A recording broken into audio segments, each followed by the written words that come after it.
আর 3টা দিন পরে কিন্তু হ্যাপি নিউ ইয়ার বা নতুন বছরের দেখা কিন্তু আমরা পাবো যদি বেঁচে থাকি। তো যাই হোক, এই নতুন বছরে কিন্তু আমাদের জানুয়ারি মাসে কিন্তু মালয়েশিয়ার ভিসা খোলার কথা ছিল, আপনারা জানেন। এখন এটা নিয়ে আমি আজকে চলে আসছি যে মালয়েশিয়ার বর্তমান পরিস্থিতি এবং ভিসার আপডেট সবকিছু আজকের এই ভিডিওতে তুলে ধরবো।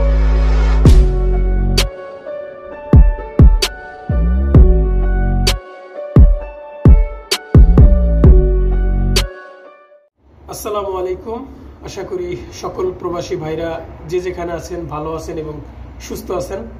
আমি আপনাদের ছোট ভাই আল্লাহর রহমতে ভালো আছি।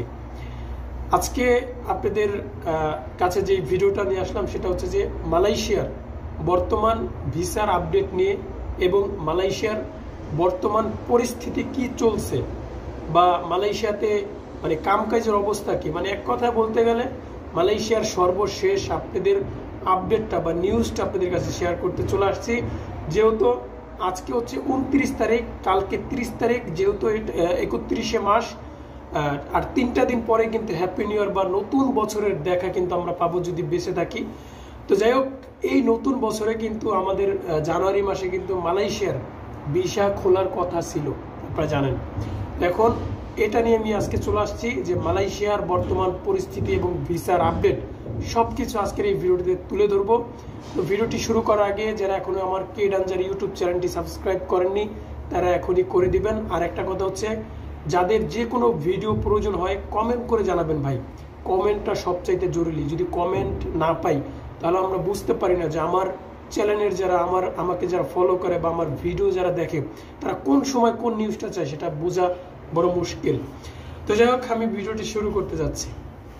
বন্ধুরা, আমরা কিন্তু গত 3 মাস আগে মালয়েশিয়াতে ভিসা খুলবে, কলিং ভিসা খুলবে, এটা নিয়ে কিন্তু অনেক সমস্যা চলছিল আনোয়ার ইব্রাহিম ঢাকায় আসার পর। কারণ ঢাকায় আসার পর, ঢাকা থেকে যাওয়ার পর কিন্তু একটা কলিং ভিসা চালু হয়েছিল বাংলাদেশিদের জন্য।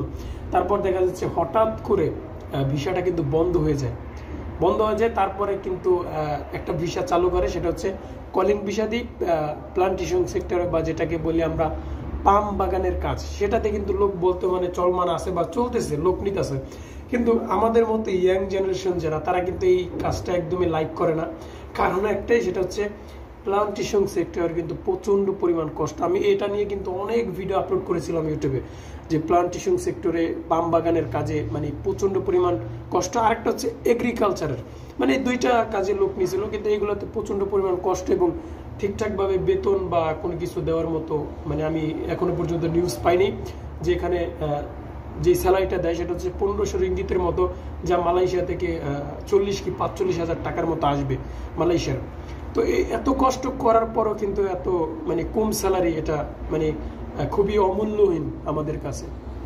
তো যাই হোক, বর্তমানে জানুয়ারিতে যে প্লান্টেশন সেক্টরের এবং এগ্রিকালচারের বাদে যে নতুন কোনো ভিসা আসছে কিনা জানুয়ারিতে, বন্ধুরা নতুন কোনো ভিসা আসছে বলতে একটা খবর পাওয়া গেছে, সেটা হচ্ছে যে জানুয়ারির মাঝামাঝি বলতে পারেন যে 25 তারিখে মানে শেষের দিকে মালয়েশিয়াতে নতুন যে কলিং ভিসাটা দিয়ে আমরা সবাই যেতে পারতাম, মালয়েশিয়াতে যে কাজ করতে পারতাম। এখন কলিং ভিসাটা হচ্ছে কি, অনেকেই এটা বোঝে না যে কলিং ভিসা কি। দেখেন, কলিং ভিসাটা হচ্ছে একটা স্টুডেন্ট বা একটা পড়াশোনার মতো একটা ভিসা, যেই ভিসাতে যে আপনি পড়াশোনা করতে পারবেন এবং বিভিন্ন কাজকর্মের সাপোর্ট আপনাকে দেওয়া হয় এবং সেক্ষেত্রে আপনি কাজ করতে পারেন। এবং মালয়েশিয়ার ক্ষেত্রে সেটা হচ্ছে যে আপনি কলিং ভিসায় গিয়ে আপনি বিভিন্ন জায়গায় কাজ করতে পারবেন এবং কলিং ভিসা দিয়ে বিভিন্ন কোম্পানিতে শ্রমিক নেয়। মালয়েশিয়ার ক্ষেত্রে হচ্ছে এটা। তো এখন যাই হোক, আমরা এই কলিং ভিসায় বলতেছি যে মালয়েশিয়ার কলিং ভিসার অবস্থা হচ্ছে জানুয়ারির মাঝামাঝি বলতে গেলেন 25 তারিখের বাইরে, মানে 25 তারিখের ভিতরে আর নয় 25 তারিখের পরে, মানে শেষের দিকে একটা নিউজ আসবে মালয়েশিয়ার কলিং ভিসা নিয়ে। এবং মালয়েশিয়ার ভিতরের যে আপডেটটা, যে নতুন ভিসা খোলার যে আপডেটটা, সেটা জানুয়ারির পরে আসতে পারে। এটাই মনে করি যে প্রবাসী ভাইদের জন্য খুবই গুরুত্বপূর্ণ এবং যারা মালয়েশিয়াতে আসতে চেয়েছিলেন এতদিন, তাদের জন্য খুবই চমৎকার একটা ভিডিও হতে যাচ্ছিল। তো যাই হোক, আমি মালয়েশিয়ার বর্তমানে যে কাজের আপডেটটা, সেটা হচ্ছে যে দেখেন বর্তমানে কিন্তু যারা মালয়েশিয়াতে আছে তারা বর্তমানে কাজকাম করে মানে হিমশিম খাচ্ছে। মানে এখনো পর্যন্ত ভালোভাবে কোনো নতুন কোনো নিউ কোনো প্রজেক্ট চালু হয়নি। সে কারণে কিন্তু নতুন করে লোক যেও কিন্তু বিপাকে পড়তেছে। তো আমি মনে করি যে ভিসা খুলেও বর্তমানে লাভ নেই এবং লাভ আছে, কারণ যারা যেতে চায় আমি তাদেরকে বলবো যে আপনারা সব ইনফরমেশন নিয়ে আত্মীয় স্বজনের মাধ্যমে যাওয়ার চেষ্টা করবেন এবং দালালের মাধ্যমে না যাওয়াটাই ভালো।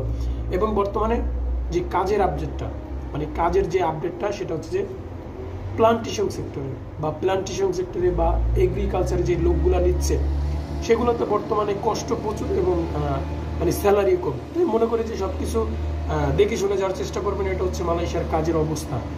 তো বন্ধুরা, আজকের মতো এখানে ছিল। যদি ভিডিওটি ভালো লেগে থাকে অবশ্যই কমেন্ট করে জানাবেন, একটু কমেন্ট করে। ওকে, তো বন্ধুরা আজকের মতো এখানে ছিল। ভালো থাকবেন সবাই, খোদা হাফেজ।